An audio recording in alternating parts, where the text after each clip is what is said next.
Vanguard offers a wide variety of different ETFs that can provide diversification, solid dividends, great returns, and very low fees. And in this video, I'll be covering 9 of the best Vanguard ETFs to invest in, ranging from maximum diversification to concentrated high growth and everything in between. So let's not waste any time and get started. To start it off, we have VGT, the Vanguard Information Technology ETF. VGT tracks the performance of the MSCI US Investable Market Information Technology 2550 Index, which is made up of stocks in the technology sector. And if we look at the portfolio of VGT, this fund currently holds 320 stocks, with its top holdings in NVIDIA, Apple, Microsoft, Broadcom, Palantir, and more, which make up almost 60% of the total portfolio. So it's definitely top heavy in these holdings. Also note that the top 3 stocks, NVIDIA, Apple, and Microsoft alone make up over 40% of the weight of the portfolio. So the movements in these stocks will have a big impact on the fund. For the sector exposure, it's going to be only tech focused, but the main industries that make it up are semiconductors, system software, tech hardware and storage, and more. Moving to the fees, VGT has an expense ratio of 0.09%, costing $9 a year for every $10,000 invested. Now, when you mention technology, you have to bring up the performance, and VGT has had annual returns over the last 5 years of about 17% and annual returns of 22.5% over the past 10 years, which is absolutely incredible. Tech has seen some massive growth and has the potential to continue doing so in the near term, with companies like NVIDIA, Broadcom, Microsoft, and others leading the way in innovation in AI. Increasing demand, adoption, and expansion in AI and AI infrastructure is going to play a huge role in this ETF for years to come. This also brings about more volatility and risk in the fund, as the expectations for earnings growth in these companies are pretty high right about now. Also, with the heavy spending in AI, it's too early to know if the spending is going to provide profitability or reasonable returns in the future, so there will be an overhanging cloud of doubt in the short term. But if you believe in the future growth of AI and the tech sector in general, VGT is a great way to get additional tech exposure in your portfolio. Next on the list, we have VU, the Vanguard S&P 500 ETF. VU tracks the performance of the S&P 500 index, which invests in the 500 largest U.S. companies. And the S&P 500 represents about 80% of the total value of the U.S. stock market, so it's a good gauge of how the overall stock market is performing. Getting to the portfolio of VU, this ETF contains a total of 504 stocks, with top holdings in names like NVIDIA, Apple, Microsoft, Google, Berkshire Hathaway, and more, which make up a bit under 40% of the total portfolio. As for the sectors it's exposed to, technology is the largest, then financials, communication, and consumer discretionary. The variety of holdings that VU has, along with the spread and its sector exposure, makes this a great core holding to build your portfolio around. VU comes with an expense ratio of 0.03%, costing you $3 yearly for every $10,000 invested. The market has been doing great for quite some time now, and it's reflected in VU's performance with returns of over 14% annually in the last 5 years and over 14.5% annually over the past 10 years, providing some real solid returns. VU has done very well in recent years thanks to the continued growth from stocks like NVIDIA, Microsoft, and other big tech names. And in the near term, I could see some of this momentum being maintained due to the drive and demand from AI. The negative side to this is that these tech stocks make up a decent chunk of the top 10 holdings, so any type of pullback we have in these mega cap tech names will play a pretty big role in returns. VU keeps things simple by giving you a variety of holdings due to its broad market exposure, and it serves as a rock-solid foundational ETF for just about any portfolio. And the fact that it has a super low fee and strong historical performance makes it the go-to for buy and hold investors. So if you're getting started with investing, or you're looking for a core foundational fund for your portfolio, VU is definitely one to keep in mind. The next fund on the list is VUG, the Vanguard Growth ETF. This fund tracks the CRSP US Large Cap Growth Index, which focuses solely on large cap companies with growth characteristics. And when it comes to VUG's portfolio makeup, this fund currently has 151 stocks, with its top holdings in companies such as NVIDIA, Apple, the other Mag 7 names, Broadcom, and Eli Lilly, which make up about 60% of the total portfolio, so it's a bit heavy in those popular tech names. And for the sector exposure, technology is roughly half, then communication and consumer discretionary, which the rest is spread in a few other sectors. While this fund has a variety of different growth stocks, the tech and tech-related companies are going to be the main driver in how much this fund moves. For the costs, VUG has an expense ratio of 0.04%, costing you $4 for every $10,000 invested. Now, VUG doesn't let you down when it comes to performance, as it's had annual returns of just over 14.5% in the past 5 years and nearly 17.5% over the last 10 years, highlighting the strong run growth stocks have been on. Similar to the tech fund VGT, the growth stocks in VUG have benefited from the amazing run that tech's been on, along with the continued demand from AI. And if strong earnings growth continues for growth stocks, along with rates getting cut, and there aren't any crazy events in the macro environment, then VUG could have another strong year in 2026. With that being said, VUG could take a big hit if for some reason earnings are disappointing from big tech, inflation is still sticky, market sentiment changes, or there's other macroeconomic issues that appear.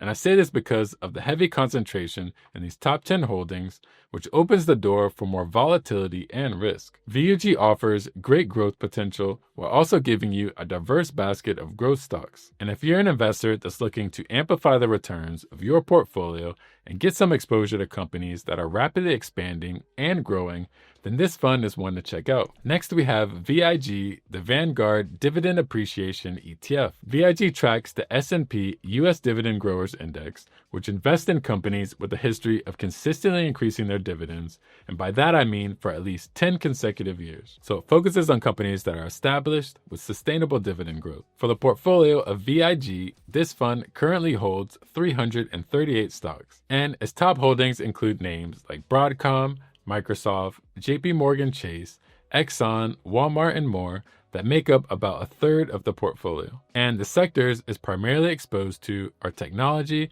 then financials, which these two are about half of the portfolio, and then healthcare and industrials. Getting to the cost, VIG has an expense ratio of 0.05%, costing $5 for every $10,000 invested. And since this is a dividend ETF, I have to talk about the dividends.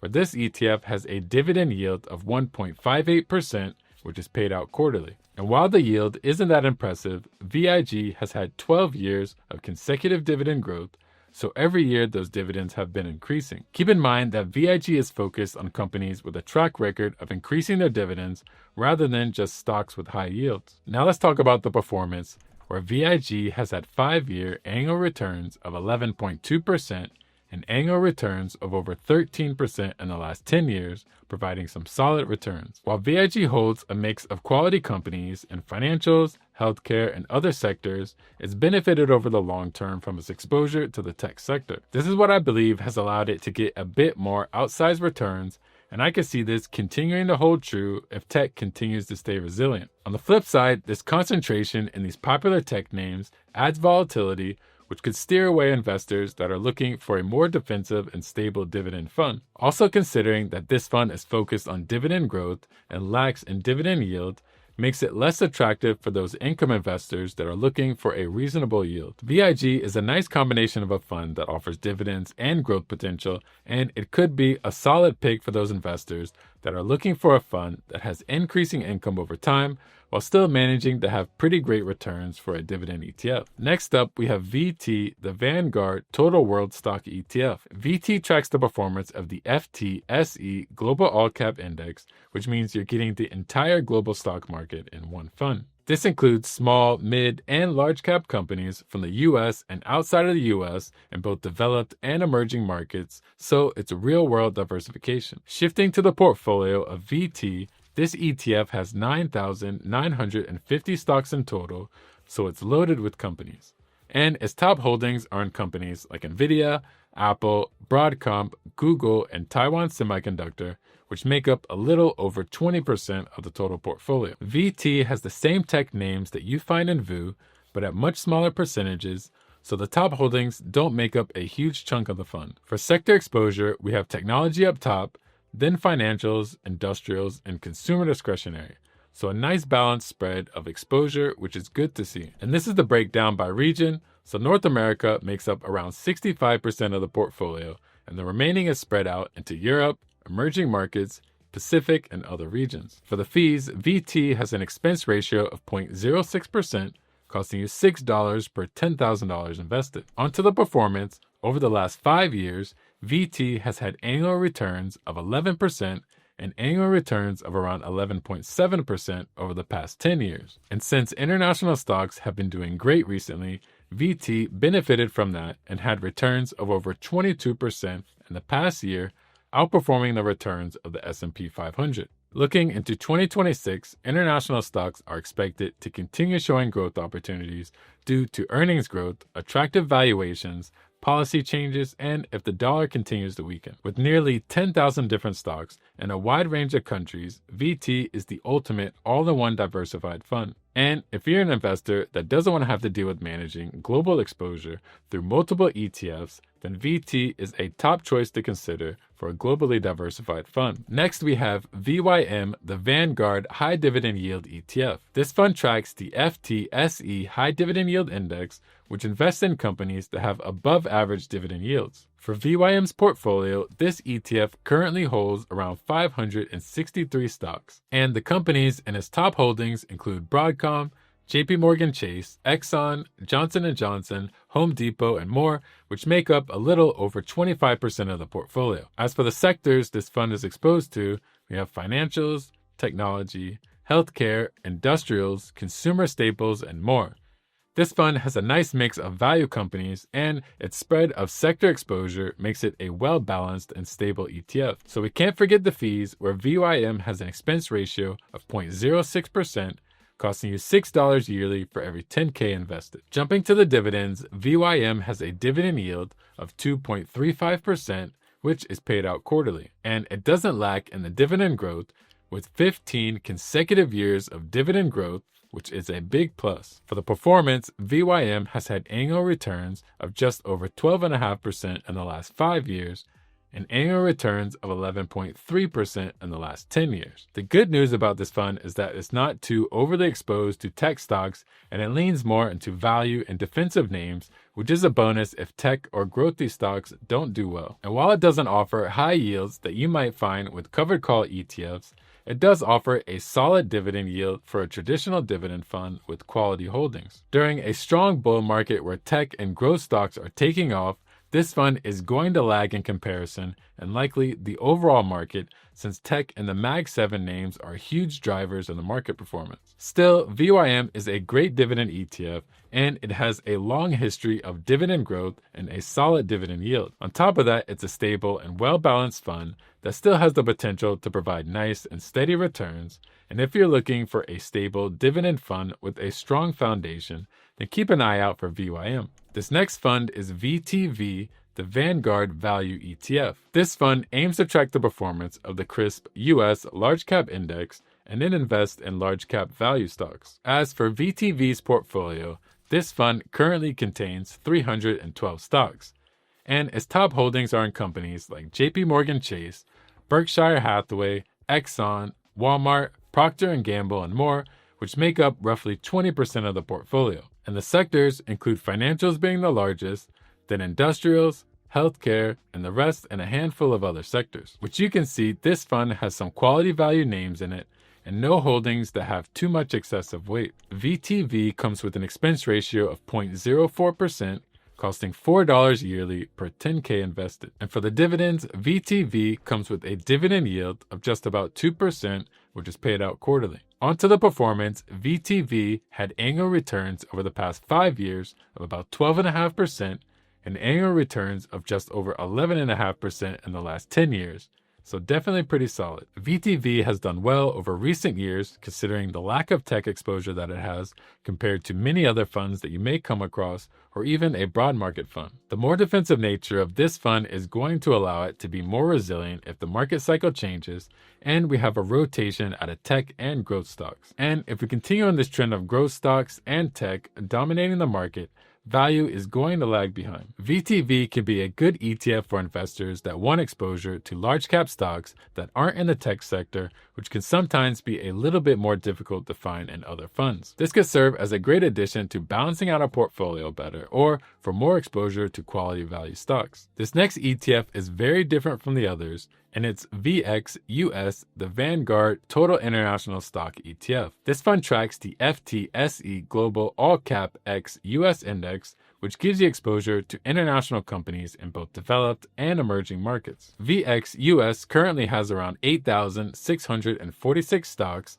so it comes stacked with international companies. And the top holdings are in Taiwan Semiconductor, Tencent Holdings, ASML, Samsung, Alibaba, and more that make up around 10% of the portfolio, so no heavy tilt in those top stocks that we often see in other funds. For the sector exposure, we have financials up top, then industrials, technology, and the rest spread into other sectors. And the regions it's primarily exposed to include Europe, emerging markets, and the Pacific, providing a nice spread in exposure to sectors, holdings, and international markets. vxus comes with an expense ratio of 0.05%, costing $5 for every $10,000 invested. I can't skip the dividends on this one, as vxus has a dividend yield of 3% that's paid out every quarter, which is pretty nice. On to the performance, vxus has had 5-year annual returns of around 8% and 10-year returns of about 8.5%, which isn't that crazy. But as I mentioned earlier, how international stocks have been on fire more recently,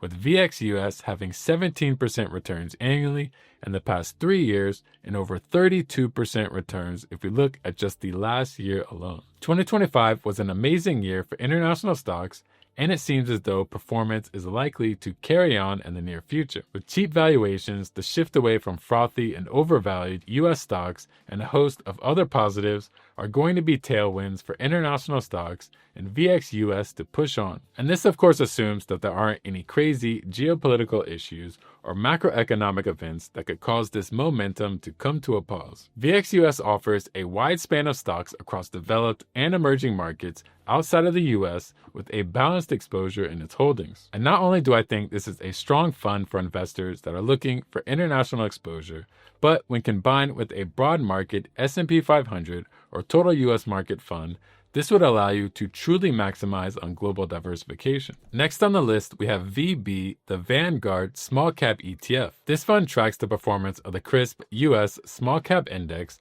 which invests in a broad range of smaller US companies with higher growth potential. VB's portfolio currently contains around 1,324 stocks. Its top holdings are in Rocket Lab, SanDisk, Ciena, SoFi, NRG, and more, which only make up around 4% or so of the total portfolio. And for the sectors it's mostly exposed to, we have industrials up top, technology, financials, and consumer discretionary. So there aren't any holdings that weigh heavily in the fund, and there's a good variety of sectors that VB is exposed to. For the fees, VB has an expense ratio of 0.05%, costing you $5 for every $10K invested. Getting to the performance, for VB, this fund has had 5-year annual returns of around 7.3% and annual returns of nearly 10.5% over the last 10 years. Now you might be thinking these returns look a little weak, but keep in mind that small caps have been beaten down quite a bit over the years until more recently. They're much more sensitive to economic uncertainty and high interest rates. But things are turning around now that small cap earnings growth has been ramping up,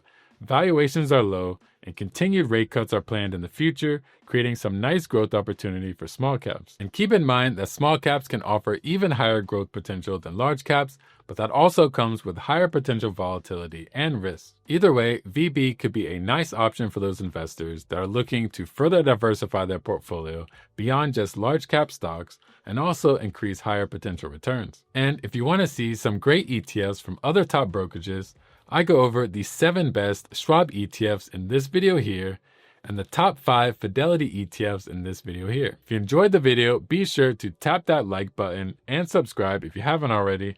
I wish you the best, and I'll see you in the next one.